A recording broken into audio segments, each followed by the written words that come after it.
essa serpente, gente, aparece praticamente em todos os relatos antigos. Se não é necessariamente uma serpente, é um ser reptiliano, ou lagarto, ou crocodiliano, os draconianos, né? Então com cara de lagarto, com cara de rã, com cara de... mas sempre répteis, né? Os reptilianos.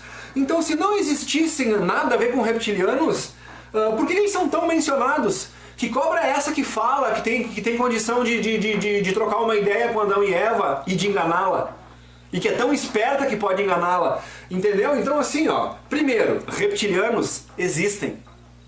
A própria Bíblia já diz isso, pra quem acha que a Bíblia é o grande, né? Então já tá ali.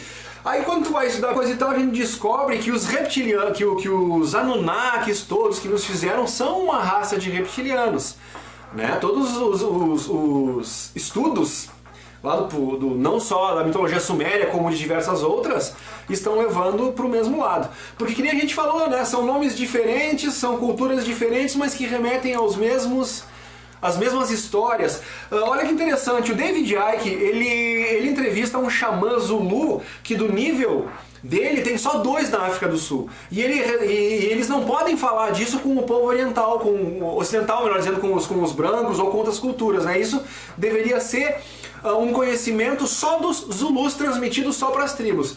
Mas esse cara resolve dar essa entrevista pro David Icke, que eu achei maravilhosa, quase 2 horas de entrevista. E eu fiquei absolutamente impressionado de ver como que um xamã...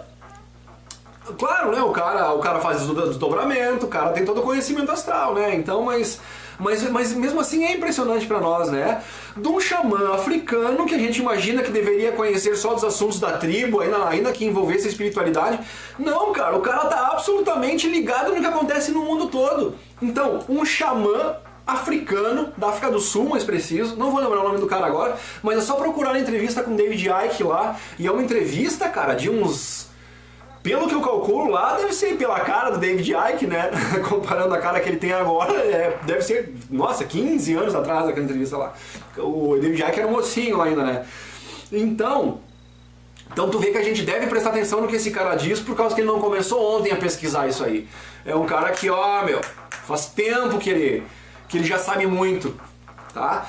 E esse xamã Zulu, cara, ele sabe ele não fala em nenhum momento em teoria da conspiração. Ele só usa a palavra conspiração. Sim, existe a conspiração de domínio global. Então ele sabe dos Illuminati, ele sabe dos planos econômicos para dominar o mundo. Um xamã, né, que a gente imagina que deveria só saber dos assuntos espirituais, religiosos e só da cultura de sua tribo, o cara tá absolutamente situado em tudo que está acontecendo ao redor do mundo. Ele sabe dos greys.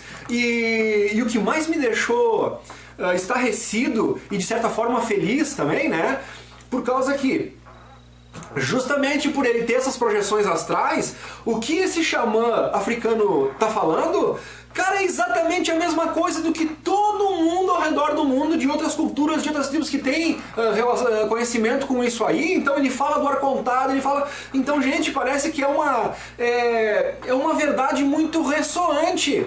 São muitas pessoas de cultura muito diferentes relatando isso. E essa história que o xamã tá falando, ele tá contando uma história. E olha o que é legal, gente. Por causa que ele contou toda uma história que é contada na tribo dele, de geração para geração, e uma da parte da história que ele contou lá, quem lê o livro do Enki, remete muito à história do livro do Enki. Então a gente sabe que a Bíblia, quando tu lê a Bíblia, e os profundos, por isso que eu digo, os profundos conhecedores da Bíblia, mas que ficam só na Bíblia, eles deveriam ler o livro do Enki. Só ler o livro do Enki, porque isso já é exatamente como o meu amigo Miguel Lupe, que é um português que está morando no Brasil já há alguns anos aqui. E o Miguel, ele fala muito, o livro do Enki é uma porrada no paradigma. E o Miguel é um cidadão extremamente inteligente, é um cidadão, sabe, ele não é um cara que joga conversa fora, assim. Nós fomos na casa dele uma noite a convite dele lá e tal, e ele tem piano, ele tem violão, fizemos um som lá, tocamos, foi bem divertido.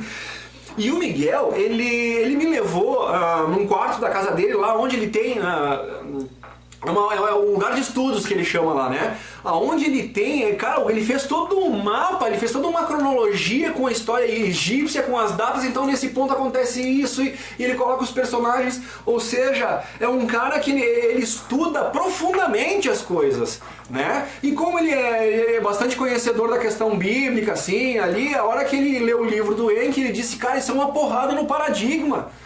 E realmente é. Né? Então, por quê? Porque quando tu vê a questão histórica, né, de onde um foi escrito, onde o outro foi escrito, tu percebe que um é a compilação do outro, uma compilação do outro, né? Tu percebe que a Bíblia é uma compilação desse livro de Enki através dos registros sumérios que tem ali.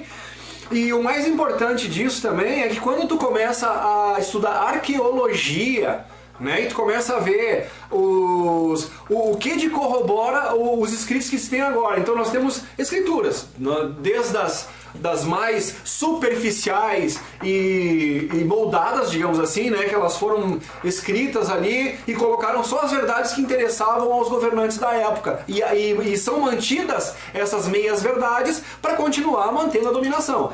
Então nós temos outras culturas e outras religiões que quando tu começa a pesquisar mais a fundo o negócio, tu vê que elas também se corroboram no sentido das histórias, embora com nomes diferentes, mas com os relatos muito semelhantes, né? Quando a gente chama na questão o ponto central da história.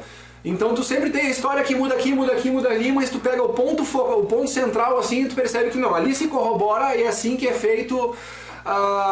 que é se dado veracidade aos fatos. É que nem quando tu percebe o Evangelho segundo Mateus, o Evangelho segundo não sei o que, o Evangelho segundo Marcos, e tu percebe que os mesmos relatos são contados com detalhes diferentes. Por isso que não se pegam aos detalhes. Eles pegam que, cinco dizem, um estava do lado esquerdo, outro estava do lado direito, outro estava em cima, outro viu de baixo, então são, né? Mas todos viram a mesma coisa. Então aqueles relatos centrais que se corroboram em todas as fontes, independentes dos detalhes, é onde não, isso é fato. E isso está sendo falado por todos, independente se um falou que estava com uma túnica marrom, outro com uma túnica amarela, se um falou que chovia e outro falou que naquele dia fazia sol, são detalhes, né? Então, se nós atribuindo essa mesma linha de pensamento nesses casos, culturas diferentes, é a mesma coisa. Então mudam-se os nomes, né? Mudam-se algumas coisas, mas o âmago da questão ali, ele é contundente, ele é convergente. Essa é a palavra que eu estava procurando, né? Então isso é muito legal. Então tu vê o livro Nag Hammadi, né? Que fala, ou melhor, Nag Hammadi é um lugar onde foram encontrados os jarros lá, que tinham as escrituras dentro e coisa e tal, né? Então chamadas escrituras de Nag Hammadi, que fala sobre...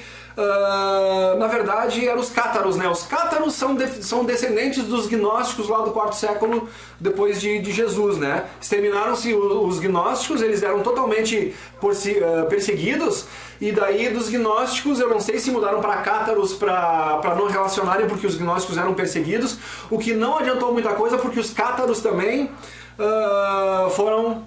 totalmente, em 1400 depois de Cristo, os cátaros, o último reduto dos cátaros, que era no castelo de Montségur, na montanha dos Pirineus, que fica ao sul da França, eles foram totalmente dizimados, né? Então ali acabou com a possibilidade de levar adiante o conhecimento gnóstico. Agora, bem interessante, né? O que é gnose? O que é gnosticismo, né? O que são os gnósticos? Então, da mesma forma como a gente passou todo o tempo acreditando que os hereges eram alguma coisa, então, quando tu via o herege, ele parecia assim, não, é do mal, é do mal. E não, mas o que é herege? É aquele que pensa diferente. Entendeu? Então começa assim. Então os gnósticos, a mesma coisa. Os gnósticos, quando a gente não conhece, mas do jeito que é ensinado para nós, através dos tradicionalistas cristãos e coisa e tal, né? Já te remete com... Não, aí é os folclóricos, é os holistas, é aquelas coisas... macumba, saravá, não sei o que, ou seja, então é umas distorções, né, muito próprio de quem ignora o assunto, né? Ignorante não no sentido pejorativo no sentido realmente de ignorar os fatos, tá? Sem ofensa a ninguém, gente. Então, assim, gnósticos, na verdade, quer dizer, aquele que aprendeu. O gnóstico é aquele que aprendeu. E por que aqueles que aprenderam foram tão perseguidos, né? Para não falarem o que eles tinham aprendido. E o que os gnósticos tinham aprendido que era tão perigoso e que ameaçava tanto os poderosos da época? Os gnósticos e os cátaros, né, descendentes dos gnósticos, falavam sobre o arcontado, falavam sobre os arcontes, e o que eles chamam de Yaldabaoth, que aqui o Yuri Maia já nos explicou várias vezes aqui no nosso programa, e que é essa matrix que nós conhecemos, ou seja, nós temos culturas diferentes, falando com nomes diferentes, mas explicando uma mesma situação. Então a gente tem que entender tudo isso, a gente tem que passar pela arqueologia, a gente tem que passar pela história, a gente tem que levantar a cabeça da Bíblia, a gente tem que ter o choque de descobrir que aquele livro que a gente prezava tanto não é aquela inspiração divina como falaram pra nós que era, né? E essa é a parte ruim da coisa, a gente tem que se confrontar, né, as nossas crenças e é impossível a gente não se sentir um pouco diminuído nessa questão, porque, pô, me enganaram, e quem é que gosta de ser enganado, né, gente? Então a gente tem que lidar com isso, passar adiante, não é culpa da gente. Ninguém que está preso à Bíblia ou que está preso não sei o que é culpado de estar preso ali. Foi feito um trabalho muito bem feito ao longo dos séculos aí para que a gente caísse nessa armadilha. Então, gente, a gente tem que se livrar dessas correntes aí e simplesmente evoluir. A gente tem que agradecer a chance da percepção de ver o que está acontecendo, né, e de conseguir ampliar os horizontes e descortinar e entender de uma vez por todas, para não passar nos séculos e séculos e séculos tentando ficar entendendo o que está escrito ali. Então vamos adiante. Então, gente, quando a gente começa a perceber que sim, que tem os reptilianos, que eles sim influenciaram uma matriz genética, digamos assim, eles foram lá, pegaram um Homo erectus, né, da época, jogaram lá uma parcela do DNA deles, evoluíram com o intuito sim, né, de que nós servíssemos a eles. Por isso que Deus foi criado para servir a Deus, para louvar a Deus, para viver por Deus. Por isso, cara, entendeu o que está lá na Bíblia. Então isso é verdade. O problema é que esse Deus que nos criou, essa nossa raça aqui como nós estamos, né, nesse planeta aqui, ele é um outro ser, né, mais evoluído tecnologicamente do que nós, pelo que coloca a história de Javé lá, mas é um ser problemático, né, que exige culto, que exige não sei o que e tal, mas que parece que pelas revoluções que estão acontecendo, essa guerra pelas almas que eles falam que está acontecendo aí fora, é justamente, né, uma outra parcela dos seres bons que estão aí tentando botar na cabeça desse indivíduo que, cara, coitadinho deles. Os humanos lá na Terra, eles têm direito a ascender, eles têm direito a sair desse mundo de sofrimento que é imposto para eles lá. Pô, vamos parar com isso. Aí esse outro ali fica dizendo, não, mas fui eu que os criei, o que tem de bom e o que tem de ruim lá é por minha causa. Você entende? Eles são meus. E daí os caras, não, peraí, tu pode ter influenciado na questão do corpo físico deles, mas não foi tu que criou o espírito, né? E esse espírito que anima os corpos que são aprisionados nos corpos, enquanto esses corpos geram energia pro teu povo aí, que seria o arcontado, essa história toda, né? Que a gente vê. É meio juntando tudo no mesmo barco para não fazer muita salada e muita confusão também, né? Então eles tentam convencer esse cara de que a gente, pô, merece ser livre. E esse cara, como qualquer escravagista, não quer que a gente seja livre. Então, né, usa dos seus meios, né, que é essa galera sem luz que nós estávamos falando antes ali, que são as ferramentas deles, que são nossos governantes, os grandes milionários, empresários opressores, que vê tudo por dinheiro, né, que são as ferramentas de atuação desse arcontado que está aí fora. Agora, gente, o mais legal de tudo isso é que depois que a gente descobre isso tudo, né, aí tu entra em parafuso, tu fica triste, tu fica depressivo, pelo menos foi o que aconteceu comigo, porque tu começa, cara, mas né, aonde está a minha capacidade de se livrar de tudo isso? Como é que me jogaram no meio dessa salada toda? Como é que eu saio dessa coisa toda? E a gente fica um pouco preocupado, porque parece, não, mas se cada um engana, porque se eles têm poderes, se eles conseguem se passar por Deus e se apresentar na nossa frente, como é que a gente vai se proteger de tudo isso? Então essa é a parte onde te dá aquele primeiro choque. Aí a gente continua estudando e coisa e tal, e a gente vê que tem muita gente por aí, pessoal, que já sabe dessas coisas e já sabe também de como se defender disso. Então agora eu quero entrar na questão de um episódio do Star Trek que é muito legal, que olha como cai de luva em cima de tudo isso. O engraçado é que aquele episódio, pelo que eu pude perceber ali, eu não sei, mas ele deve ter pelo menos aí uns 20 anos atrás.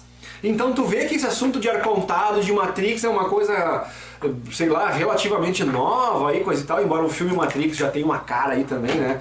Mas isso vem se comprovando, né, cada vez mais e tal.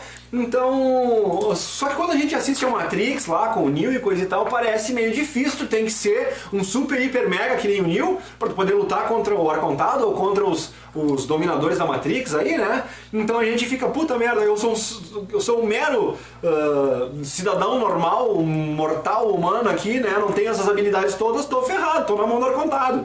Então não é bem assim, tem umas maneiras mais fáceis de se livrar disso. E o mais legal de tudo isso é que parece que o conhecimento... Então já vou voltar ao Star Trek lá, pessoal. Então, justamente para corroborar isso que eu tô falando agora. Então, pelo que eu tô entendendo agora, nesses últimos meses agora, né, de um tempo pra cá, parece que o simples fato de tu saber o que acontece... né? E de duas coisas fundamentais. Primeira, tu tem que saber que o Arcontado existe e tu tem que saber da roda Sansara, tu tem que saber da possibilidade de armadilha quando tu desencarnar. Primeira coisa é tu ter esse conhecimento. A segunda coisa extremamente importante é saber que esse pessoal que montou essa Matrix, eles não têm domínio sobre nós. Eles não têm domínio. Então, o fato de nós simplesmente saber disso, de nós ter consciência disso, aí entra o poder da consciência, é onde entra o fato da importância da gente procurar conscientizar as pessoas disso. Por quê? Se tu souber que existe uma armadilha, tu já não cai mais nela. É só isso.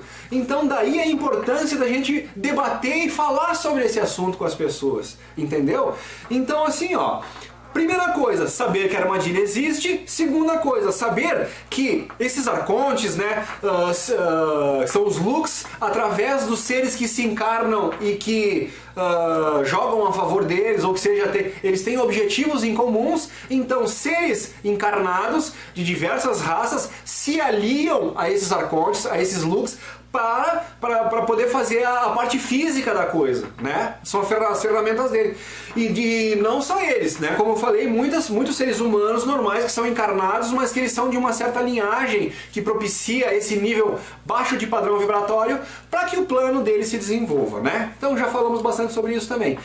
Então, no momento que a gente sabe que eles não têm poder sobre a gente, quando a gente chega nessa pseudo-armadilha e chega na hora de jogar a nossa armadilha, a gente bate o pé e diz, não, eu tô ligado, cara. Eu tô ligado que nessa história aí que tu não é bem quem tu diz que é, e não sei o que, né? Então eu sei que tu não tem o poder sobre mim e tu é obrigado a me liberar. O cara vai ter que ficar lá, vai ter que ficar bem quietinho e ele vai ter que pensar, puta merda, aí com esse eu não posso, porque esse tem o conhecimento.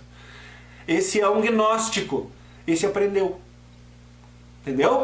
Então, por isso que é muito bom a gente mudar as coisas, né? Quantos a partir de agora que souberem que gnóstico simplesmente quer dizer aquele que aprendeu, né? Quantos não vão começar a olhar o gnosticismo de forma diferente? Aí e vão resolver pesquisar isso aí. E aí vão estudar sobre os gnósticos, vão estudar sobre os cátaros, vão chegar no Nag Hammadi, nas escrituras de Nag Hammadi, vão ler sobre o Arcontado. E aí, cai a ficha. Aí, mesmo que tu fosse um evangélico, um católico, que estivesse só na Bíblia ou coisa e tal, quando tu começa a ter esse tipo de informação e começa a fazer os links, acendeu a luzinha na tua cabeça, meu irmão. Parabéns! Bem-vindo ao clube. Dos que pelo menos já perceberam isso, né? Então, aquele episódio do Star Trek é muito legal nessa parte, por quê? Tem uma capitã, não exijam demais de mim, pessoal, não vou lembrar do nome da capitã. Mas a capitã lá da nave, né? Então, nesse episódio tem essa capitã, não sei se é uma das capitãs da Enterprise, ou enfim, né? E até a gente assim, ó, esse vídeo ele está no nosso link, eu não botei no link, mas ele está no nosso playlist.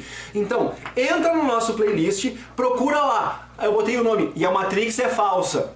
Né? Justamente tem vários vídeos relacionados, mas procurem o último vídeo que foi colocado lá, né? Então, putz, devia ter colocado o nome do vídeo, né? Mas é o último, na lista lá, tu abre essa playlist com e a Matrix é falsa, aqui no nosso canal, e o último vídeo postado lá, ele vai começar com uns textos, né? Dá uns textos sobre Matrix, sobre coisa e tal, e depois eles colocam esse pedaço, esse trecho desse episódio do Star Trek. Gente, recomendo demais. Eu acho que ao estudar tudo isso aí, ao assistir esse vídeo, eu acredito que se isso causou essa comoção em mim, né, essa energia boa, essa fé de que a gente tem a arma realmente dentro da gente, e a nossa arma é a nossa alma, né, e a nossa alma detém o nosso conhecimento, a nossa consciência, que no momento que o corpo fica, a nossa consciência prossegue. Por isso que é importante alimentar essa nossa consciência com as coisas certas e não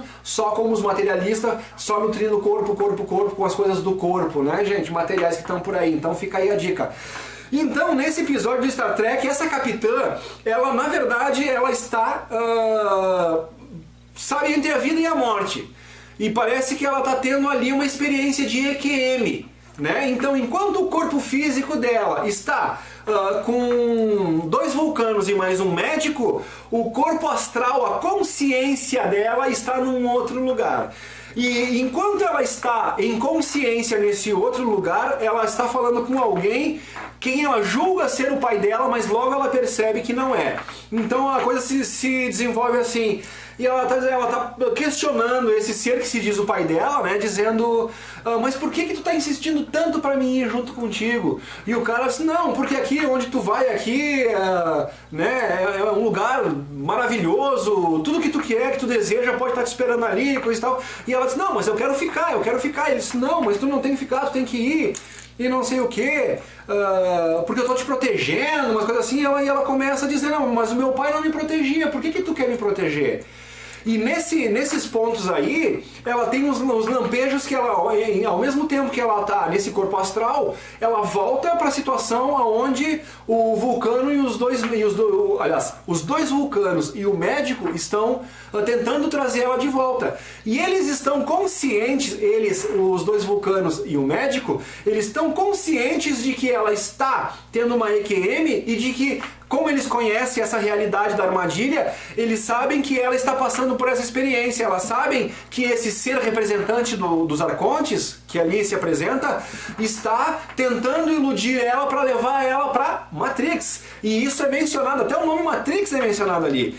Então, quando ela percebe isso e ela volta para o campo astral, onde ela está lá, ela diz para esse arconte, né? Ou para esse, na verdade é um ser que naquele momento ele está encarnado tentando ludibriar ela. É um ser que está assumindo a forma do seu pai. Olha que interessante, para enganar ela, para convencer ela que ela tem que ir para onde ele diz que ela tem que ir. E olha onde termina isso. E daí então ela volta para essa questão astral com essa consciência do que ela acabou de presenciar ali, né, com o pessoal tentando resgatar o corpo dela. E daí ela disse, não, ela disse pro arconte, mas eu acabei de perceber que tem dois vulcanos e um médico. Não, né? E daí o ser que está tentando enganar ela diz, essas alucinações acontecem com frequência, aqui é só uma alucinação. E daí ela, não, peraí, não é bem alucinação, porque eu tava vendo eles de baixo pra cima e tal, e de alguma forma ela se viu naquela situação, aí caiu a ficha dela. Aí ela diz, não, mas então na verdade, aquela que está lá, sendo resgatada pelo médico e pelos 2 vulcanos, sou eu. O que eu tô vendo aqui é uma ilusão, né? Tu tá tentando me iludir. E daí quando a máscara desse arconte, né, ou desse emissário dos arcontes cai, ele diz, mas é isso que é minha raça. Interessante, quando ele percebeu que a máscara caiu, aí ele abriu o jogo, né? E daí ela diz pra eles, seu verme aproveitador e coisa e tal, olha como tu joga baixo, né? Tu te aproveita do momento mais frágil das pessoas, que é justamente a morte e a hora da passagem, pra enganá-las, seu covarde, né? E daí ele pega nos ombros dela e diz assim, não, tu tem que vir comigo, tu tem que vir comigo. Daí ela, olha que interessante isso, gente, por isso que eu quero muito que vocês assistam. Daí ela diz, se tu pudesse me forçar a ir, tu não estaria tentando me convencer, tu precisa que eu aceite e vá contigo. Olha que interessante! E daí quando ele diz isso, ele percebe, e aí ele diz assim, ah, mas então não é mais fácil tu vir comigo em vez de nós ficar discutindo? Daí ela diz pra ele, nem que eu ficasse uma eternidade discutindo aqui contigo, jamais eu iria contigo. Aí quando ele percebe que ela está absolutamente consciente, digamos assim, dos seus direitos cósmicos, e que ela não é uma escrava dele e que não precisa obedecê-lo, ele se irrita, joga ela pra trás ali. Entendeu? E daí ele ainda ameaça ela dizendo que na profissão que ela vive, que é né, guerras intergalácticas, né, ela está muito suscetível à morte. E que no momento da morte dela, ele vai estar ali esperando com a armadilha pronta. Só que, meu querido, depois dela ter passado por essa situação e saber disso, ela vai carregar isso pro resto da vida dela. Então não importa qual seja o momento da morte, quando chegar e quando for o verdadeiro momento dela, ela vai ir pro lugar certo. Porque ela vai saber que a armadilha existe e ela vai saber que eles não têm poder sobre ela. Então essa é a grande maravilha, essa é a grande novidade para nós, gente. É saber que nós temos esse poder, é saber que eles nos iludem, mas que essa máscara caiu, né? Então, no momento da nossa morte, no momento que a gente chegar lá, a gente só tem que saber que nós somos parte do Criador, que nós somos livres e que a gente realmente tem o direito do livre-arbítrio, né? Agora, meu amigo, né? E que eles não podem nos segurar ali, né? Então é que eles têm que nos liberar. Agora, para tu ter uma condição, meu amigo, presta atenção no que eu vou te dizer agora, que é o que eu acredito. Para tu ter uma condição moral de tu chegar lá em cima, encarar um representante de arconte desses, olhar nos olhos dele e dizer, eu posso ser livre, eu mereço ser livre e coisa e tal, tu tem que estar totalmente consciente de como tu agiu aqui na Terra, né? Por quê? Se tu fez mal pra todo mundo, tu foi um cidadão totalmente, né? E tu chega do outro lado lá, cara, tu não vai conseguir convencer eles de que tu não precisa entrar nessa roda de, né? Eles vão te jogar lá todas essas tuas verdades, não é, em detalhe, para esses que são os maus, que são os criminosos, eles não vão precisar colocar lembranças falsas. Porque como tu recém viveu tudo aquilo, quando tu desencarnou, tu vai saber que tu fez tudo aquilo. Aí tu vai dizer, bah, mas eu matei, eu roubei, por causa que eu achei que quando morrer acabava tudo, o que interessava era aquela vida que estava lá, então eu roubei para poder ter uma mansão, eu roubei para poder tomar uma champanhe melhor, porque a minha vida é curta, eu tinha que aproveitar a minha vida. Eu não sabia que existia uma outra vida depois da vida. Agora percebo o quanto errei. Agora, como é que eu faço? Tu entende? Aí tu é uma vítima da roda de Sansara, meu. Aí eles vão ter muita facilidade de te mandar de volta. Tu não vai ter nenhuma argumentação para exigir a tua liberdade. Por outro lado, se tu foi um cidadão, tu não mentiu aqui, tu não prejudicou ninguém, né? Tu não foi vil, tu não, pra tu ter os teus ganhos, né? E as tuas coisas, tu não fez nada de mal pra ninguém. Quando tu pôde ajudar as pessoas, tu ajudou. Tu não ficou julgando, tu não ficou fazendo fofoca, tu não ficou levantando falso testemunho. Tu tentou do fundo do teu coração agir de acordo com os ensinamentos que o Mestre Jesus passou aqui pra nós. Tu foi um cara que buscou sempre, né? Nessa parte que eu digo, mesmo que tu tenha ido na Bíblia, atrás da Bíblia, e tu seja um evangélico, um crente, coisa e tal, mas se tu procurou seguir do fundo do teu coração a palavra de Jesus, tentou não prejudicar ninguém, isso já é um grande reforço no teu caráter para tu ter aquele negócio de bater no peito e dizer, eu não mereço voltar para lá, eu não mereço encarnar em um mundo de sofrimento. Se eu errei alguma coisa, eu já estou consciente de que isso é um erro, eu não preciso voltar e fazer tudo de novo. Eu carrego na minha consciência o que é certo e o que é errado já. Eu já tenho essa noção da dualidade do bem e do mal. Eu já estou apto a conviver com civilizações avançadas sem causar mal a eles. Eu não sou uma ameaça às civilizações mais avançadas. Eu não sou bélico, eu não sou expansionista. Tu entende? Então no momento que tu tiver todas essas declarações contundentes para fazer na frente de um ser do arcontado, ele não vai ter nenhum argumento para te segurar. Então a primeira coisa, leva uma vida, meu amigo, ilibada, de verdade, não para os outros. Sabe, quando tu bota tua cabecinha no travesseiro lá, pô, eu ofendi alguém hoje, eu tive uma atitude má, eu fiz alguma coisa que para mim tem esse benefício, eu causei prejuízo ao outro. Então assim, ó, o que eu fiz para essa pessoa eu gostaria que fizesse comigo. Isso, cara, essa é uma máxima simples que qualquer criança entende e que pode ser um grande norte para a nossa vida. Não faça para o outro o que tu não gostaria que fizesse contigo, dificilmente tu vai errar. Eu não gostaria que inventassem coisas sobre a minha pessoa, eu não vou sair inventando coisas sobre as outras pessoas.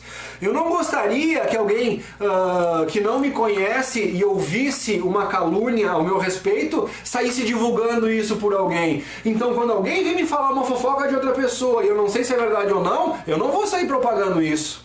Ok? Eu não gostaria que alguém me enganasse, né, em qualquer aspecto, então eu não vou enganar ninguém em nenhum aspecto.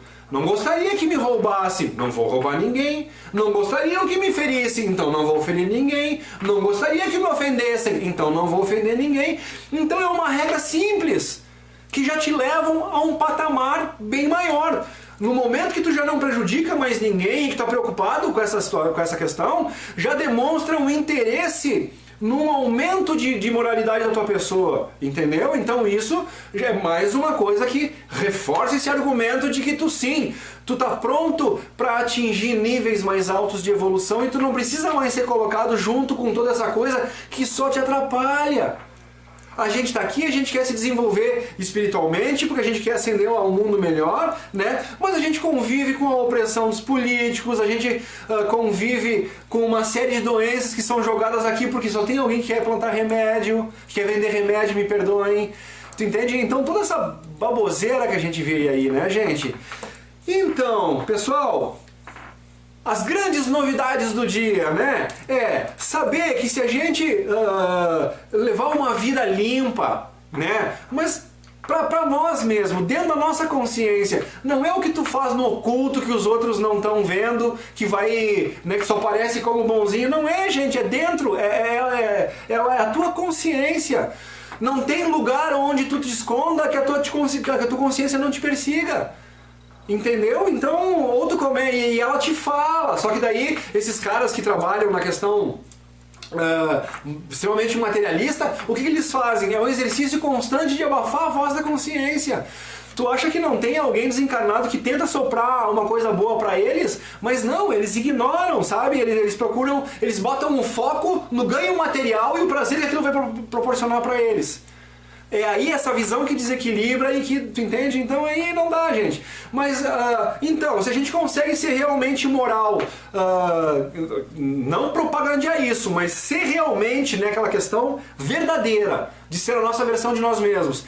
E depois a gente tem a consciência, né, de que existe o arcontado, e a gente tem a consciência de que é só uma enganação e que ele só tem poder sobre os desavisados. Isso é um grande impulso, é um grande, sabe, uma grande motivação para continuar vivendo nesse mundo. A gente vai conseguindo entender tudo isso, a gente vai conseguindo filtrar, a gente vai conseguindo compreender por que tem tanta coisa errada, né? E por que tem tanta gente poderosa que é pronta e parece que não acontece nada com eles. Gente, não acontece nada com eles porque agora eles são protegidos por essas energias do mal que são realmente extremamente poderosas e que estão agraciando eles por causa que eles estão fazendo o jogo do arcontado. Então eles estão fazendo as coisas ruins, as coisas cruéis e eles estão sendo aparentemente, né, premiados por isso. Mas isso é uma grande ilusão, gente. Tá entendendo? E quando eles perceberem que nada valeu a pena do que eles fizeram, porque o sofrimento que espera eles é muito maior do que os benefícios carnais e materiais que eles estão tendo nesse momento, aí a coisa pega. Mas por isso que eu digo, então tu tem que ter essas consciências, né? Começa a acumular as tuas riquezas no teu mundo espiritual e não no teu mundo material, né? Começa a ter essa noção de irmandade, começa a ter essa noção de não violar o seu próximo em nenhum aspecto, seja mentalmente, moralmente, fisicamente, verbalmente, né? Essas coisas todas, e junto consciência, e nós podemos já nos considerar livres, gente. Então a gente só vai ter que ser forte para passar por essas tribulações, por causa desses mal encarnados que estão aí, que estão fazendo toda essa porcaria que estão fazendo, que a gente sabe, mas, sabe, já não vamos dar mais tanta bola para isso, né? E a certeza de que os iludidos vão sofrer. Vão sofrer. Por quê? Porque eles estão se deixando cair na armadilha. Eles não sabem da existência da armadilha. Ou mesmo sabendo da armadilha, na cabeça deles é tão pequena e tão materialista que talvez eles acham que vale a pena ficar preso na armadilha para pegar aquele prêmiozinho que tá lá dentro. Tu imagina um passarinho que entra numa arapuca, né? Será que depois que ele comeu o grãozinho de milho lá, ele achou que valeu a pena? Quando ele tava fora, né, a arapuca tá ali pronta, ele não sabe que é uma arapuca, ele vê aquele grãozinho de milho, nossa, apetitoso ali, fácil, dando sopa, né? Meu Deus, claro que eu vou. Ele vai lá e pá, e cai. E aí, valeu a pena ele ter ganhado aquele grãozinho de milho que vai sacrificar a vida dele? Então o que acontece? Existem os passarinhos espertos e que aprendem observando os outros. Suponhamos 2 passarinhos.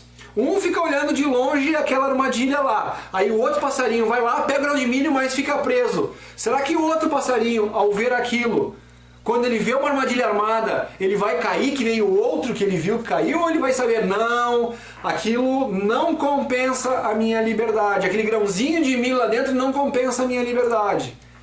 E daí ele olha para aquela arapuca, mas não cai nela. Então, gente, vamos tentar ser esse pássaro de fora que viu a armadilha caindo em cima dos outros e vamos aprender com a experiência alheia. Não vamos nós ir lá bicar o grãozinho de milho e a arapuca tá ali, ó, prontinha para cair na nossa cabeça. Então, gente, com isso fica um grande beijo, um grande abraço e muita fé, muita esperança na vida, muita esperança em nós mesmos. Saibamos nós que nós somos a grande arma, que a grande arma de defesa de tudo que nos oprime está dentro da gente e que nós temos a capacidade de utilizá-la. Beijo, fiquem com a grande força criadora do universo.